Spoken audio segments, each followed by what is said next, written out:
Axel Torres. Sí, How are sí. you? Good, and you? Very, very good. Can you hear me? Yes. Excellent. Excellent. It's such a pleasure to have you. I want to introduce you to everybody else. We have some live people at the moment, so that's awesome, including Alejandro, Hola, who Alejandro.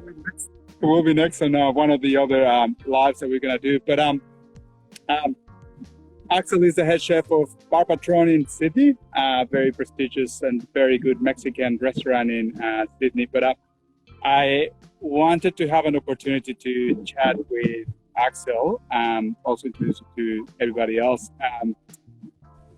I think Axel represents, a generation of young, very ambitious Mexican chefs trying to show the world what real Mexican food is about. So the first question for you, Axel, is: what's your passion? What's your passion? Why Mexican? Why you don't want to do like French or other cuisines? Why Mexican? Well, I think first and foremost is because I'm Mexican and I grew up with Mexican food from my grandmother and my mom, and that's what identifies me as a cook. There's nothing better for me than to eat tacos, or when I go home just to go and eat Mexican food. So if it's the thing that represents me the most, why wouldn't I cook it? No, for people outside of my country. It's a calling, probably. I don't know. It sounds romantic, but So don't you think that when we move overseas, we inherit this responsibility to, become an ambassadors of Mexican food and also Mexican culture? yeah, obviously. I mean, not even people that are not chefs or doing food related things always talk about their food, no, about how they grew up eating whatever they eat. So every Mexican overseas, I think, is very proud of her Mexicanity of some sort of speaking. And that way of explaining is through our food, which is half of our culture, I believe. Tricky question for you. What's your, well, I don't think it's going to be very tricky, but what's your favorite taco? My favorite taco is gonna be tripe. Tribe. Yes. Okay. And what salsa will you put on a tribe taco? Mil tomate salsa, which is a type of a small tomatillo, like small red tomato. That they put arbol chili, which is a little bit spicy. It's very street food from Mexico City. Like they're just the food stalls around near my house.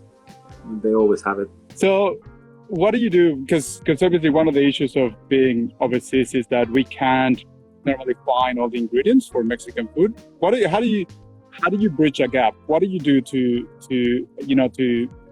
substitute, replace, or to do something with those ingredients?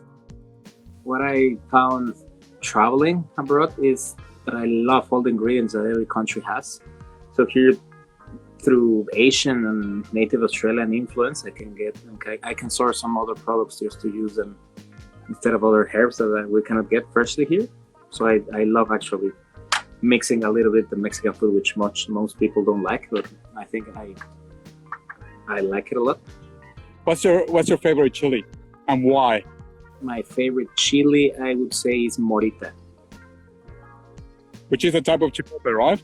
It is a type of, it's kind of the serrano. Is it right? Serrano chili. I think it has a very spicy flavor, but it's not as spicy as, let's say, habanero.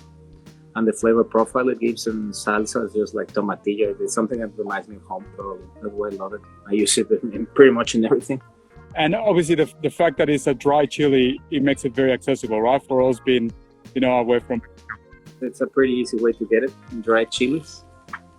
What's your favorite, like, to go Mexican food for comfort food? So when you feel like, that you need something quick, easy, to, lift you up, what would you normally go for?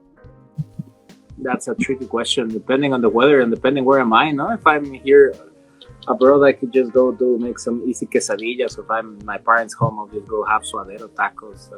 If I'm with my mom, she'll make me pozole, depending.